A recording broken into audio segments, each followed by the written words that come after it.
वाहिगुरु जी का खालसा वाहिगुरु जी की फतेह। सत श्री अकाल, नमो बुद्धाय, जय मनवास साथियों, अस्सलाम वालेकुम साथियों।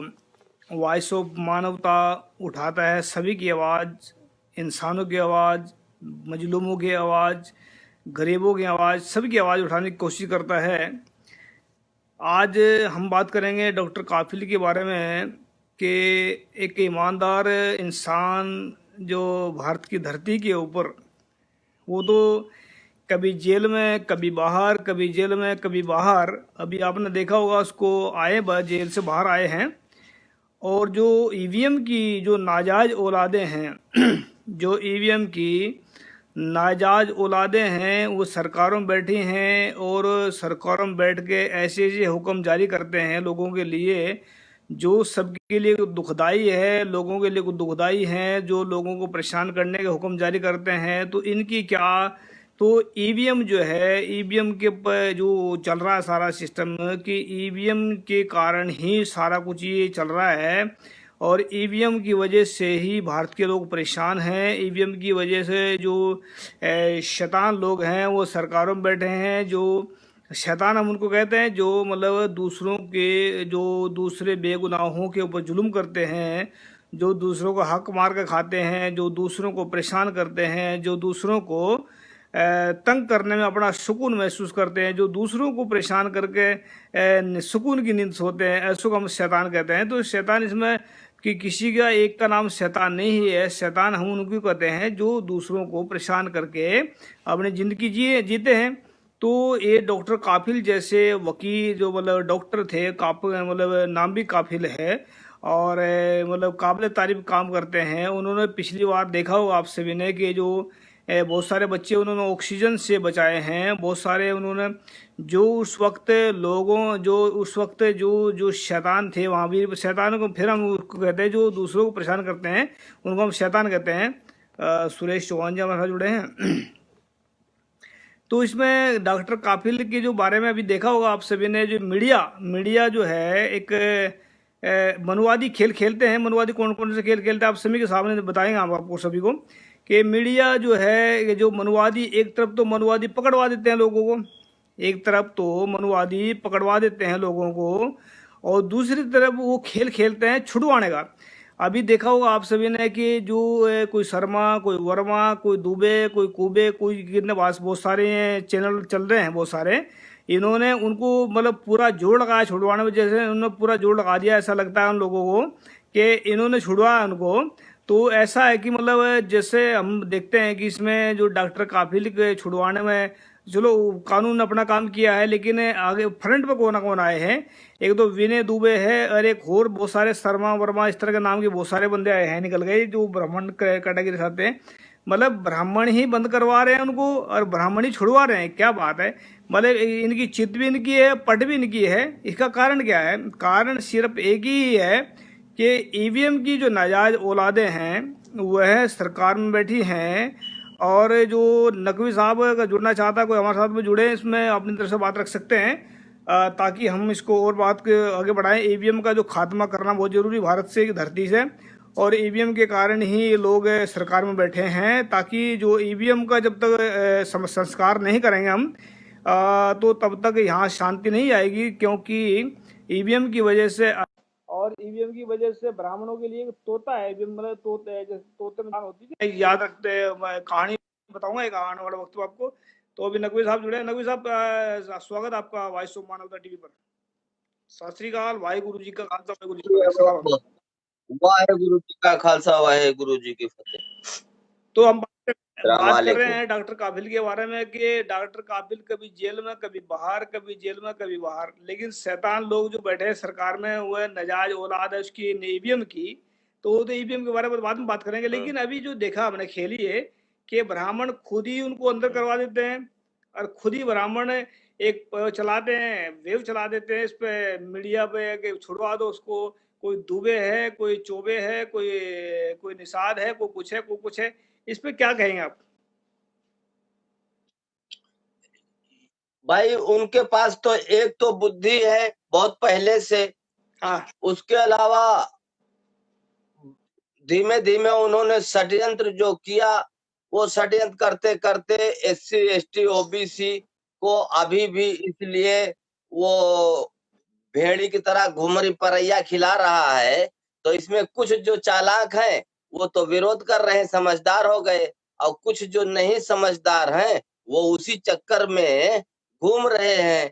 इसीलिए तो डॉक्टर अंबेडकर की मूर्ति तोड़ी जाती है और उनका संविधान फाड़ा जाता है कि उन्होंने मनुस्मृति जलाई भी, और जो कानून संविधान देकर गए वही तो इनके गले में हड्डी फंसी है। तो बात यही है, हमारे कुछ लोग जो है उनके कहने में आ जाते हैं और उनके पास पैसा है। हमारे लोग समझ नहीं पाते कि कौन बिका हुआ है, कौन नहीं, कौन पार्टी सही है, कौन नहीं। लोगों को इतना समझ है ही नहीं जी। हम एक कमेंट पढ़ देते हैं। विलास राव सालवे जी लिखते हैं, वाहिगुरु जी का खालसा वाहिगुरु जी फतेह। कमेंट करने के लिए शुक्रिया, थैंक यू आपका। तो नहीं, इसमें क्या है कि डॉक्टर काफिल ने तो एक लोगों के लिए फायदा फायदा पहुंचा लोगों को उस वक्त, उनको फिर भी जेल भेजा गया है। तो ये जो लोग शैतान लोग हैं, जो दूसरों के हड्डियां चूसते हैं, जो खून पीते हैं लोगों का, जो इंसानों का मतलब कोरोना के नाम पर आजकल तस्करी चल रही है, तो इसका पीछे क्या कारण समझते हैं? ऐसे क्यों करते हैं लोग ये? इनके। ये जो है जो काम करते हैं रघुवीर साहब थोड़ा उसको बाकायदा ये सामने आए, इसमें आपका चेहरा साफ नजर नहीं आ रहा। ये बाकायदा षड्यंत्र करने की तैयारी करते हैं, समझे? हाँ, अब कैसा है? अभी ठीक है, थोड़ा ठीक है। थोड़ा कैमरा पीछे रखे, थोड़ा ठीक। कैमरा पीछे रखे, थोड़ा कैमरा पीछे रखे। नहीं, बात कर रहे हैं इसमें कैमरा पीछे हाँ, रखो। हाँ, अब ठीक है थोड़ा, लेकिन शकल नहीं नजर आ रही। चलो बोलिए बोलिए, कोई बात नहीं, आप टाइम इसमें वो ना करें। तो बताएं इसके पीछे क्या कारण है, क्यों ऐसा करते हैं लोग? ये तो षड्यंत्र कर ही रहे हैं, बार बार षड्यंत्र। अब धार्मिक षड्यंत्र में मैं बताने में नहीं जाऊंगा, बम ब्लास्ट षड्यंत्र का बताऊंगा। बम ब्लास्ट देखिए हुआ कितना, और नाम लगा उसमें मुसलमानों का। 25-25 साल तक जेल में रह करके मुसलमान छूटे निर्दोष। तो इनका तो मनुवादी का काम ही है, लेकिन हमारे लोग जागृत नहीं होते। इनको जागृत करने के लिए अगर मूल मंत्र बताओ तो भी नहीं समझते। जैसे कि किसी भी देश को डेवलप करने के लिए, पढ़ा लिखा होने के लिए, अच्छा घर, अच्छा रहना, अच्छा खाना, अच्छा कपड़ा, अच्छा पीना, सुंदर जीवन जीने के लिए हर देश को चाहिए। और उसके लिए सबसे पहला कारण है भ्रष्टाचार। जिस देश में जितना मिटाया जाएगा उस देश में उतना डेवलप होगा। और अपने देश में जब ईवीएम है, ये तो भ्रष्टाचार का मूल कारण ही ईवीएम है। तो अगर ईवीएम पे निशाना लगाओ तो अपना देश डेवलप कर जाएगा। लोग पढ़े लिखे होंगे, अच्छे घरों में रहेंगे, अच्छा कपड़ा खाएंगे, अच्छी पढ़ाई लिखाई होगी, अच्छा जीवन होगा। तो बताओ, लेकिन कुछ गधों के समझ में बात नहीं आती। कोई आरक्षण के लिए दौड़ रहा है, अरे ईवीएम जिस दिन एक साथ हो जाओगे उस दिन तुम्हारा आरक्षण दौड़ के तुम्हारे गोद में आएगा। जिस दिन ईवीएम का विरोध करोगे, तुम्हारा घर, तुम्हारा मकान, तुम्हारी जमीन, तुम्हारी नौकरी वो तुम्हारे चरणागत हो जाएगी, चरणों में आ जाएगी। ये बात मैं किसको समझाऊं? जो लोग समझते हैं वो वाम सेफ में आ गए। वाम सेफ से अच्छा और कोई शक्तिशाली संगठन नहीं है, और न देश के हित में है। वाम सेफ संगठन में जो आ जाता है फिर वो कभी छोड़ के कहीं संगठन में जाएगा नहीं। सरफराज जी, तो वाहिगुरु जी का खालसा वाहिगुरु जी फतेह लिखते हैं थे कि ये उसमें लिखा ऊपर भारत के मूल निवासी ST SC OBC। नहीं, भारत के मूल निवासी ST SC OBC तो हैं। उसमें क्या है कि बहुत सारे जो है, चांद मोहम्मद भी लिखते हैं जय मुनवासी सर, जय मुनवासी। इसमें क्या है कि जो ST SC OBC नहीं केवल मुसलमान भी भारत के मूल निवासी हैं, ईसाई भी हैं, जैन भी है, लिंगायत भी हैं, सिख भी हैं, और बहुत सारे जो मूल निवासी केवल ब्राह्मणी विदेशी हैं वहां पर, और तो सब मूल निवासी हैं। नहीं नहीं नहीं नहीं, ये ऐसा है। कुछ कुछ लोग जो है नहीं जानते, या कुछ लोग पूरा नहीं लिख पाते, लिखने का मौका मिलता, हाँ, या कुछ लोग जो है, कुछ लोग ऐसे भी हैं अनजान, जो मनुवादी भावना कुछ बदल गई है, तो वो लोग भी ऐसा कहीं कहीं लिखते हैं। लेकिन इसके लिए चिंता नहीं करने की जरूरत है, क्योंकि माइनॉरिटी और सिख, लिंगायत, जैन ये जो है ये इन्हीं SC ST OBC के घर परिवार के हैं और इसके लिए कोई चिंता नहीं, क्योंकि डीएनए से सिद्ध हो चुका है कि ब्राह्मण विदेशी है और ये SC ST OBC माइनॉरिटी ये एक परिवार है, एक डीएनए है, उसकी कुछ चिंता नहीं करना है। नहीं, चिंता नहीं करने के लिए बताना बहुत जरूरी है ना। तो अगर नहीं बताएंगे तो कौन हाँ। इसमें बताया ना कि मतलब ईवीएम को हम कैसे समाप्त। अच्छा, जब आपने ये बात आ ही गई तो इस पे हमें 1 मिनट का मौका दीजिए, तो मैं इस पे 3 कारण बता 2 दूं। मिनट दे देते आपको जी, बताइए। 2 मिनट दिया, 1 सेकंड भी ज्यादा नहीं लूंगा, सुन लीजिए। हाँ, ऐसा है कि भारत में जो मुसलमान बने या सिख बने ये भी वही कारण है। तो जो इसका मेन मुद्दा है ईवी वो क्या बोलते हैं जजिया कर। जब जजिया कर जैसे आजकल जीएसटी लग रही है 28% तक है, तो पहले 30% थी जीएसटी, तो उसे कहते थे जजिया कर। जब जजिया कर लगा तो ब्राह्मण विदेशी था, इसने कहा कि हम तो विदेशी हैं, हम जजिया कर क्यों देंगे, हमारे तो ना जमीन है और ना कुछ, हम तो इधर उधर रहते हैं, जंगलों में रहते हैं। तो मोहम्मद बिन कासिम पहला आक्रमणकारी के समय से जजिया कर स्टार्ट हुआ एक मिनट और तब नकवी से ले साहब 2-3 कमेंट पढ़ देता है, क्योंकि लोग कमेंट करते हैं, हम उसका नाम नहीं लेते, वो बेचारे फिर नाराज होते हैं के बार। तो अनुपम रंजन जी लिखते हैं जय मुनिवासी सर, और सुरेश चौहान लिखते हैं गुजरात से सुरेश चौहान, जय मुनिवासी सर, जय मुनिवासी साहब जी, आप बोल सकते हैं। हाँ, जजिया कर के कारण ब्राह्मणों के पास जमीन आई, क्योंकि जिसने जजिया कर नहीं दिया जमीन छोड़ दिया, बोला हम जजिया कर नहीं देंगे, जमीन ले लो।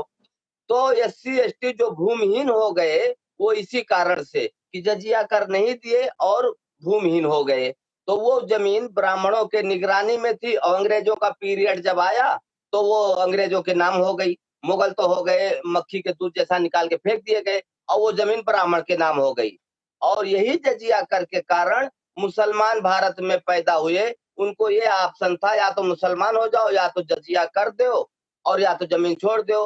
तो जो भारत के मुसलमान हैं ये वही SC ST OBC के खानदानी है, ये वही कोरी चमार पासी अहिर गणरिया मुराय जितने हैं उन्हीं से खानदान से ये मुसलमान जो है धर्म परिवर्तन हो गए।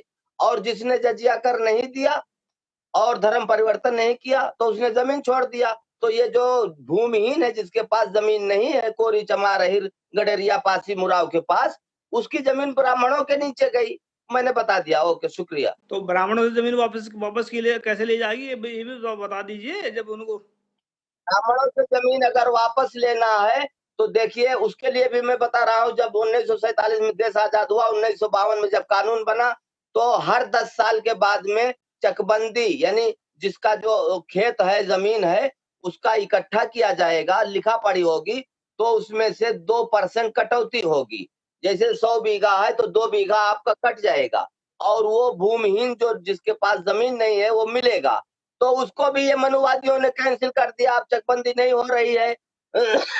अब उस जमीन को SC ST OBC को अगर लेना है तो इनको जो है बाम शेप में आना पड़ेगा और इनको तीनों को मिल करके, मुसलमान को भी मिलाकर, माइनॉरिटी को और सिख को, इनको सबको मिलाकर एक शक्ति बनानी पड़ेगी और अपने अधिकार के लिए जंतर मंतर जाना पड़ेगा और सबसे पहला अटैक ईवीएम पर करना है, वार करना है।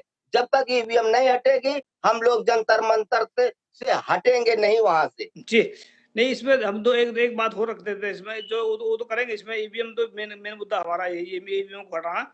लेकिन अभी डॉक्टर कापिल ने बाहर आते ही एक वीडियो जारी किया था, इसमें फेसबुक देखा मैंने, उसमें रो रहे थे वो।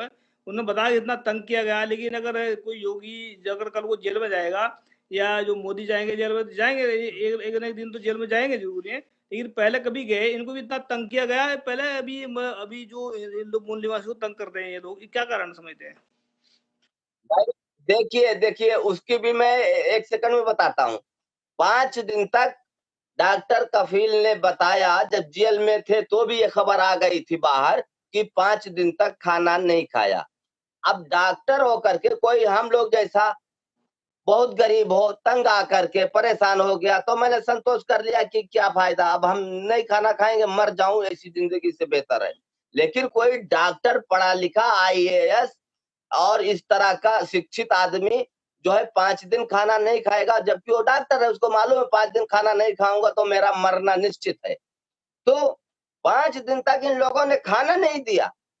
तो ये ऐसा ऐसा न मालूम कितना लोग बेरहमी पैदल जो जा रहे थे अभी बिहार से, बम्बई से पैदल बिहार तक जो गए, तो आपको अब इसमें पूछने का क्या सवाल होता है कि बॉम्बे से गर्भवती महिलाएं पैदल जा रही हैं, बच्चे छोटे छोटे चिल्ला रहे हैं, और ट्रेन जो है वो 40 ट्रेन भूल गई, रास्ता भूल गई। तो ये मनुवादी में इनकी जो नियत है कि तुम कितने भी मर जाओ, कुपोषण से मर जाओ, अंधे होकर मर जाओ, बीमारी से मर जाओ, और न मरो, अगर तुम आंख खोलोगे तो फोड़ देंगे, बोलोगे तो तोड़ देंगे।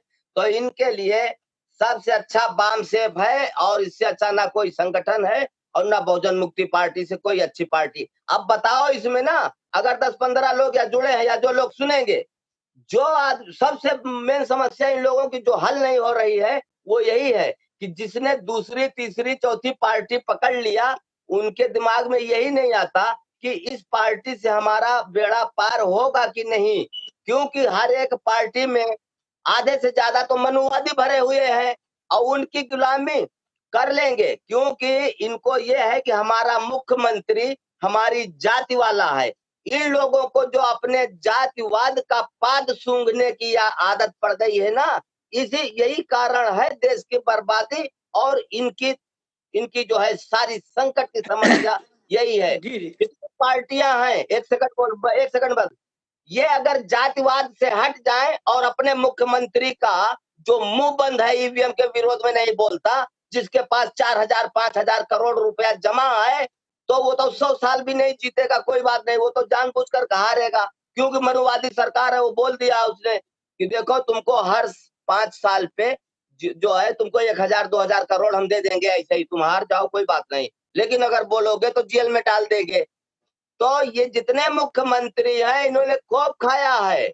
हम सबके ऊपर ये चैलेंज आज आपके चैनल पर आरोप लगा रहे हैं, जिस मुख्यमंत्री को अगर भ्रष्टाचार नहीं किया है तो वो अपना 5 साल का कार्यकाल या 10 साल का या 15 साल का कार्यकाल लाए और हमारे ऊपर मुकदमा करे। मैं आज चैलेंज करता हूं, सब मुख्यमंत्री के ऊपर आरोप लगाता हूं, है हिम्मत जिसके हमारे ऊपर मुकदमा करे, सैयद नकवी के ऊपर जाओ, कराओ, है हिम्मत किसी के। तो उनके जो ये वोटर होते हैं, समर्थक ना, ये जातिवाद का नशा पी लिया है इन्होंने।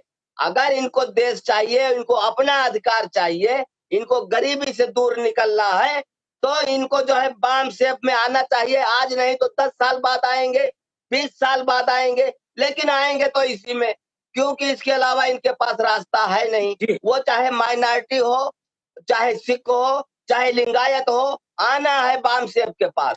जी और मैं फिर आखिर में सब मुख्यमंत्री के ऊपर मैं आरोप लगा रहा हूं कि सब ने पैसा खूब खाया, भ्रष्टाचार किया, इस कारण ईवीएम के विरोध में नहीं बोलते ये बेशर्म।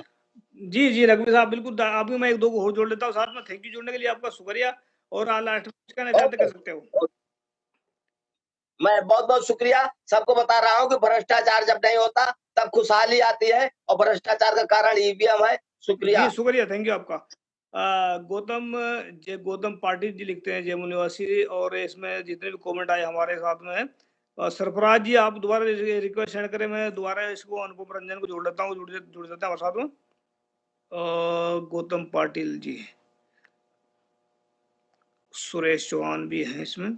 गौतम पाटिल जी, मैंने आपको रिक्वेस्ट सेंड की कि जुड़ सकते हैं, तो जो 2 मिनट के लिए जुड़ जाने। अगर कुछ बोलना चाहते हैं तो आप बोल सकते हैं, क्योंकि लाइव में जा रहा है सीधा, और वॉइस ऑफ मानवता टीवी चैनल पर आपका ये लाइव जाएगा, इसमें जाएगा, ऐड हो जाएगा। तो अगर कुछ बोलना चाहते हैं आप तो बोल सकते हैं, हमारा इसमें चैनल पर आकर कुछ भी बोल सकते हैं आप, जो सच हक की आवाज़ है। और हम इसमें जब तक इसमें सच हक की आवाज़, जब तक हमारे अंदर दम है, तब तक हम विरोधियों की बैंड बजाते रहेंगे, और लोगों को उठाते रहेंगे। और सच्चाई का जो है, जो फरमान है, गुरु नानक साहब कहते हैं, गुरु साहब के सच नानक आखे सच की वाणी, सच सुनाई से सच की बेला, के जो सच्चाई की वाणी है, जो गुरु की जो बातें हैं, वो हमारे दिमाग के अंदर ऐड हैं। तो हम जो है किसी और को ऐड कर लेते हैं इसमें। अगर कोई आन जुड़ना चाहता है तो इसमें, अगर पार्टी नहीं जुड़ रहे हैं हमारे साथ में। सुरेश चौहान जी, में रिक्वेस्ट सेंड किए, अगर आप जुड़ना चाहते हैं जुड़ सकते हैं इसमें। राजविंदर सिंह हमारे साथ जुड़े हैं। गुंडा सरकार बिल्कुल है ना, नपुंसक की सरकार, गुंडा सरकार क्या कहते हैं नहीं, ये इसको है उसको कह ले हिजड़ों की सरकार कह सकते हैं, या उनको ऐसा कह सकते हैं। जी भाई साहब सत श्री अकाल, जय मुने सर। स्वागत है आपका। क्या कहना चाहते हैं डॉक्टर काफिल के बारे में, इसके जो उसके बारे में दिखाएगा डॉक्टर काफिल को, बाद में वीडियो दिखाई उन्होंने कि उसको बहुत परेशान किया गया है। अगर शैतान लोग जेल में हो तो उनकी पूजा पाठ होती है, अगर कोई अच्छा इंसान हो तो उनके साथ परेशानी होती है। क्या कहना चाहेंगे इस पर आप? सर पहले तो मैं आपका शुक्रिया करता हूँ जो मैं आपको जो ये बात करने का मौका दिया, इसलिए धन्यवाद और खूब जी खूब आभारी हूँ। मैं कच्छ गुजरात से सूरज चौहान हूँ। जो डॉक्टर कपिल के बारे में जो आपने आज मुद्दा रखा है, जो सवाल किया है, डॉक्टर कपिल खान जो ऐसा एक व्यक्ति है, जो एक इंसान है, जैसे इसके सामने जो 70 बच्चों की जो मौत हुई थी उसको दिखाई जी नहीं जा रहा था। इसके बारे में उसने बहुत, उसकी जान की परवाह किया बगैर उसने बहुत मेहनत किया है। तो उसने, मैंने बहुत उसकी बातें मैंने सुनी है और उसने उसका वही बता रहा सरकार का कि जो बच्चों की जो मौत हुई है उसका जिम्मेदार सरकार है, क्योंकि सरकार के पास इतने इतने जो पैसे होते हैं और फिर भी इतने इतने बहुत हॉस्पिटल के अंदर सुविधा होती है, लेकिन सिलेंडर की वजह से जो 70 बच्चों की जो मौत हुई है उसकी सरकार जिम्मेदारी है। और उस बच्चों की मौत वो दिख नहीं सकते थे, इसलिए बहुत उसने जान की बाजी लगाकर डॉक्टर कपिल खान ने उसने बच्चों को बचाने के लिए बहुत मेहनत किया सर। जी और जो आजकल के जो टीवी मीडिया में जैसे विकास दुबे है, वो एक आतंकवादी के नाम पर मैं उसको पहचानता हूँ, विकास दुबे।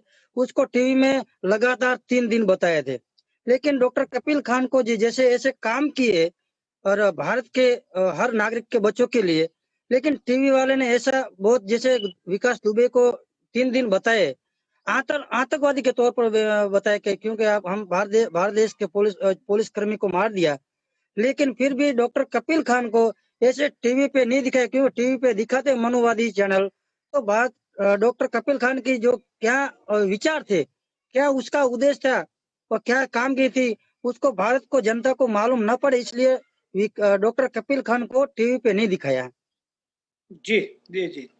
तो इसमें ईवीएम के खिलाफ अपना आंदोलन छेड़ने वाले हैं कि ईवीएम को जो नष्ट करने वाले हैं, क्योंकि ईवीएम इनकी जान है और ईवीएम की नाजायज औलाद जो है सरकार बैठी है, तो इस नाजायज औलाद को उखाड़ने के लिए वहां से ईवीएम को उखाड़ना जरूरी है। क्या कहना चाहेंगे इस पर आप? सर जो ये भारत देश के अंदर जब तक ईवीएम मशीन रहेगा तब तक भारत देश और गुलाम बनेगा। जो ईवीएम के हर हालत में भारत देश को हर हालत में, शायद के किसी भी समय ऐसा आवे, लेकिन हर हालत में ईवीएम को भारत देश के हटाना चाहिए, क्योंकि जैसे से ईवीएम पैदा होता है, जहाँ से ईवीएम जी बनता है, वहाँ की सरकार कहीं पे देशों में ईवीएम के सहारे सरकार और इलेक्शन और चुनाव नहीं होता है। ऐसा षड्यंत्र होता है, वो कांग्रेस बीजेपी मिलकर और ये ब्राह्मणवाद षड्यंत्र को ये मजबूत कर रहा है और ब्राह्मणवाद भारत देश में स्थापित कर रहा है। धन्यवाद, बहुत बहुत शुक्रिया आपका जुड़ने के लिए, धन्यवाद। Thank you. तो अब इस किसी और को साथ में जोड़ते हैं, अगर भाई साहब हमारे जुड़ते हैं कोई, एक तो पाटिल जी है, टिकम बोध पुरका जी, इनको जोड़ देते हैं, देखते हैं क्या करते हैं, इनके बारे में जोड़ दिए हमने। और राजविंदर सिंह जी अगर आप जुड़ना चाहते हैं तो आप भी हम रिक्वेस्ट सेंड कर सकते हैं उधर से जी भाई साहब सत श्री अकाल। हेलो। हाँ जी बोलिए टिकम जी, आप टिकम बोध जी, हेलो, आप जय भीम, नमो लाइव जा बुद्धाय। रहे हैं इसमें। नमो बुद्धाय जी, नमो बुद्धाय, क्या हाल चाल आपके? जी जी। ये लाइव चल रहा है प्रोग्राम, तो डॉक्टर काफिल के बारे में बात हेलो। कर रहे हैं और ईवीएम के बारे में बात कर रहे हैं कि ईवीएम की वजह से कितनी प्रॉब्लम आ रही है भारत में। और डॉक्टर काफिल को जो है इसमें हॉस्पिटल में, इसमें जेल में उनको परेशान किया गया है, और जो शैतान लोग हैं जेल में जाते हैं उनको पूजा पाठ की जाती है उनकी, और डॉक्टर काफिल को उसको परेशान किया गया। क्या कारण समझते हैं इसके पीछे? देखो, सबसे पहले तो आप सभी को नमो बुद्धाय, जय भीम, जय गुरु रविदास। जी देखो, जय मैं गुरु आपको रविदास। बता दूं, सबसे बड़ी बात जी यह है कि ये तो जो है सरासर कोरी मानसिकता, इन लोगों की राजनीति, बस धर्म की राजनीति दिख रहा है कि कपिल को मुस्लिम समझ के इन लोगों ने जो है उसको टीवी पर नहीं दिखाया गया, उसको हाईलाइट नहीं किया गया है, क्योंकि सारी सच्चाई कपिल जी जानते हैं। जी, उसका नाम डॉक्टर काफिल है मेरे ख्याल से, कपिल नहीं, तो थोड़ा नाम को ठीक करें। अच्छा, जी, इसमें जो डॉक्टर कपिल, हाँ, डॉक्टर हाँ, कपिल। जी, जी, हम्म, जी, जी। जी, कफिल खान। तो इसमें जी, तो डॉक्टर काफिल देखो, खान देखो बोल रहे हैं, हाँ जी। मैं आपको मेन मुद्दा बता दूं ईवीएम का। जो दूसरा मुद्दा कह रहे हैं ना आप, ईवीएम का मुद्दा जी, ये चलता रहेगा। ईवीएम का मुद्दा मामला क्या है कि ये भी सही है, पर बाबा साहब अम्बेडकर जी का जो सपना था, अधूरा सपना था, उस सपने को आज भी जो हजारों संगठन चल रहे हैं बहुजन समाज के, वो पूरा नहीं कर पा रहे हैं। हम चाहते हैं कि बाबा साहब अम्बेडकर जी ने जो 19 सॉरी जो 56 में, जो 1956 में जो सपना बाबा साहब अम्बेडकर जी ने देखा था, दीक्षा लेते वक्त 8 लाख अनुयायियों के साथ में जो बुद्धिस्ट धर्म को स्वीकार किया था, उस धर्म को हम लोग आज स्वीकार नहीं कर रहे हैं, फॉलो नहीं कर रहे हैं। बाबा साहब अम्बेडकर जी का सपना था कि इस देश को बुद्ध में करना है और इस देश पर शासन करना है। और हम लोग बाबा जी एक सतगुरु रविदास महाराज जी के अच्छे बेटे बने। मान्यवर साहब काशीराम जी सतगुरु रविदास महाराज जी के तथागत गौतम बुद्ध जी के अच्छे बेटे बने और उन्होंने सपना को पूरा करा है। और मान्यवर साहब के बाद, बाबा साहब अम्बेडकर जी के बाद, सतगुरु रविदास महाराज जी के तथागत गौतम बुद्ध जी के अच्छे बच्चे नहीं हम बन पाए और ना उनके सपने को पूरा कर रहे हैं। हम लोग केवल अपनी राजनीति रोटी सेक रहे हैं केवल, और बाबा साहब अम्बेडकर जी का और सतगुरु रविदास महाराज जी का सपना नहीं। हम लोग तमाम हमारे महापुरुषों ने एक ही सपना था कि इस बहुत देश से अच्छे। जातिवादी मानसिकता खत्म किया जाए और इस देश को बुद्ध में किया जाए, क्योंकि ये जो बुद्धि से सोचने वाला देश बने, बुद्धि से विकसित देश बने। क्योंकि हम लोग आज तक शिक्षा, संस्कार और संगति में नहीं काम कर पा रहे हैं, हम लोग केवल राजनीति रोटी सेक रहे हैं। भारत का स्ट्रक्चर होना चाहिए, मेन शिक्षा, फिर दूसरा संस्कार और संगति। आज का युवा से नशे की ओर हो रहा है। आज शिक्षा प्राप्त कर लिए पर उसके अंदर संस्कार नहीं है, उसके अंदर से संगति गलत घुसी है। मेन टॉपिक यहाँ पर शिक्षा के बाद संस्कार का होना चाहिए, क्योंकि हमें संस्कार होने चाहिए हमारे पास, फिर संगति होनी चाहिए। आज हमारे लोगों को संस्कार और संगति नहीं मिल पा रही है। नहीं, ये जो आपने जिनका जिक्र किया आपने, भगत रविदास जी का या डॉक्टर अम्बेडकर का, जल्दी का पूरा करेंगे। और बेगमपुरा राज है, जो गुरु रविदास जी कहते थे कि बेगमपुरा शहर को ना हो, जहाँ पर किसी को गम ना हो, जहाँ पर किसी को टेंशन ना हो, ऐसा राज पैदा करेंगे। और इसको जो मनवाद भीख मांगने का काम, ये भगवान ने, ये सचमुच के मैं भीख मांगेंगे इनका जो आपका नाम लेना तो नहीं चाहूंगा, क्योंकि आप मेरे से उम्र में भी बड़े हैं और मैं आपका सम्मान करता हूँ। सर, नहीं मैं ले ये सकते हैं कहना आप चाहता उम्र हूँ, में क्योंकि देखो सबसे बड़ी ये चीज है कि हम लोग, जी, जो बाबा साहब अम्बेडकर जी का सपना था रूढ़िवादी परंपराओं से निकलने का, बाबा और सतगुरु रविदास महाराज जी का सपना था रूढ़िवादी परंपराओं से निकलने का। हम सतगुरु रविदास महाराज जी को तो मानते हैं, पर रूढ़िवादी परंपराओं को बरकरार मना रहे हैं। रूढ़िवादी परंपराओं का खंडन किया है सतगुरु रविदास महाराज जी ने, बाबा साहब अम्बेडकर जी ने, काशीराम जी ने। जब तक काशीराम जी इन रूढ़िवादी परंपराओं के खिलाफ रहे हैं, तो मनुवादी लोग उनके सामने फड़क नहीं पाए। और जब मान्यवर साहब काशीराम जी का 9 अक्टूबर 2006 को देहांत हो गया, और देहांत होने के बाद मनुवादी लोगों के पर खुल गए, उन लोगों ने हिंदूवाद का डंका बजाया। वो लोग अपने अपने मिशन पर खड़े उतरे हैं, और उन लोगों ने 7 साल मेहनत करी हिंदूवाद पर, और हिंदूवाद पर मेहनत करने के बाद 2014 में उन लोगों ने अपनी सत्ता को काबिज किया। पर हम लोग जब तक बुद्धिस्ट प्रचार नहीं करेंगे, धर्म का प्रचार नहीं करेंगे, जब तक हम लोग इस देश में अपनी सत्ता को स्थापित नहीं कर सकते। यहाँ पर भारत का एक जी, स्ट्रक्चर जी, है जिसके पास जितना धर्म मजबूत है वो इतना ही उसका समाज मजबूत है, और जितना जिसका समाज मजबूत है उसकी उतनी ही सत्ता मजबूत है।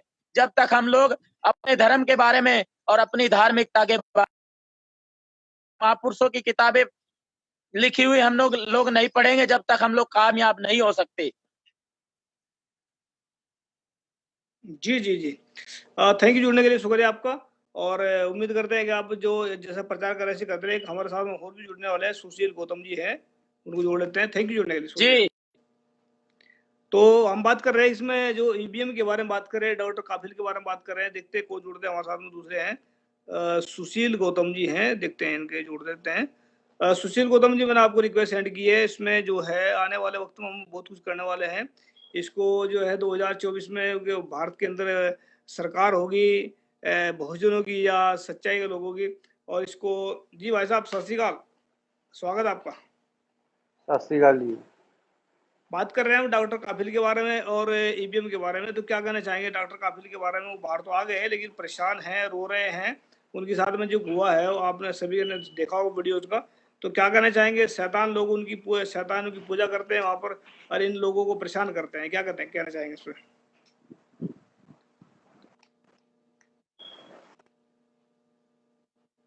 ये भाई साहब लाइव जा रहा है आपका प्रोग्राम ये।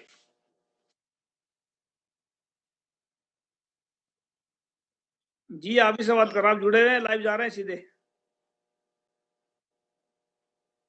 मैंने आपको सवाल किया।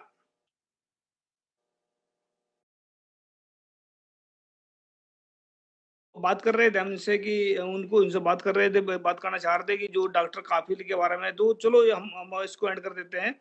तो जो ईवीएम का जो सिस्टम है, ईवीएम को खत्म किए बिना वहां पर कुछ नहीं होगा और ईवीएम को खत्म करना बहुत जरूरी, तभी ये सारा तब्दीली आएगी। अगर ये डॉक्टर काफिल वगैरह ऐसे जो काबिल लोग हैं, उनको कोई भी किसी शैतान के अंदर हिम्मत नहीं होगी कि जेल में बंद कर दे किसी को कोई। जब सरकार आप लोगों की होगी और सब कुछ आप लोगों के हाथ में होगा। तो याद रखिए कि जब तक सरकार, उसमें गुरु गोविंद सिंह जी कहते हैं कि को किसी को राज न देहे, जो भी ले निज बल से ले, कि बल अपना इतना मजबूत होना चाहिए कि राज अपने बलबूते पर लिया जा सकता है। फिर वो क्या कहते हैं कि राज बिना न धर्म चले है, धर्म बिना सब दल मलय है। कि सबका जो जो राज के बिना मतलब धर्म का मतलब है सच, कि सच जो है बिना राज के खत्म हो जाता है। और सच आज जो है दबा हुआ है, लेकिन झूठ आज राज के बलबूते पे चल रहा है। जिस दिन जिस दिन राज सच्चाई का आया, उस दिन सच्चाई भी आएगी, फैलेगी और ये झूठ का जो डंका चल रहा है वो भी खत्म होगा।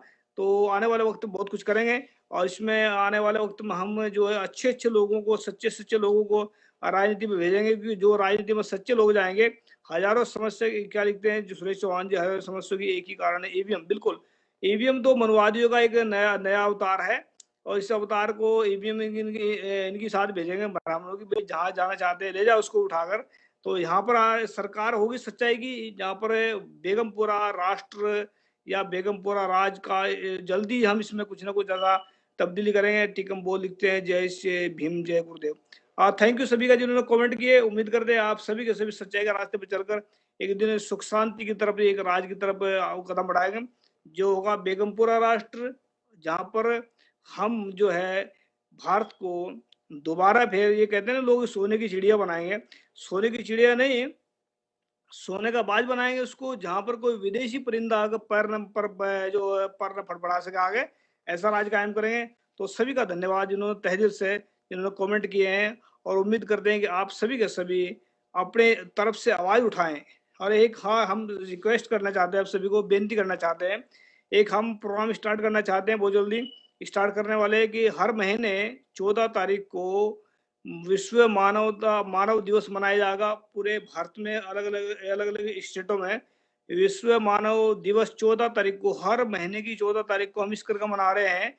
क्योंकि इसके पीछे क्या कारण है कि डॉक्टर अम्बेडकर का जो जन्मदिन है 14 अप्रैल का आता है। तो मनुवादी कोई ना कोई छेड़खानी करके उसको भुलाने की कोशिश करते हैं, उसको दबाने की कोशिश करते हैं। तो हम डॉक्टर अम्बेडकर का जन्मदिन 14 तारीख को पक्का कर देंगे। हर महीने का जो है इसमें विश्व मानव दिवस मनाएंगे। उसमें सभी का जो डॉक्टर अम्बेडकर का, कब तक दबाएंगे उनके नाम को। तो ऐसा सिस्टम लागू करेंगे कि सबका सभी उस ध्वस्त हो जाएंगे इनको। तो याद रखे, अगर कोई इसमें मुहिम में जुड़ना चाहता है तो हमारे नंबर पर व्हाट्सअप कर सकते हैं 3474754233। ये मेरा व्हाट्सअप नंबर है। अगर कोई भी इसमें जुड़ना चाहता है इस मुहिम में, आप अलग अलग स्टेटों में अलग अलग जो है हम एक स्टार्ट कर रहे हैं। अलग अलग जात के पांच जात के 5 परिवारों को इकट्ठा करके हम खाना खिलाएंगे अपनी तरफ से।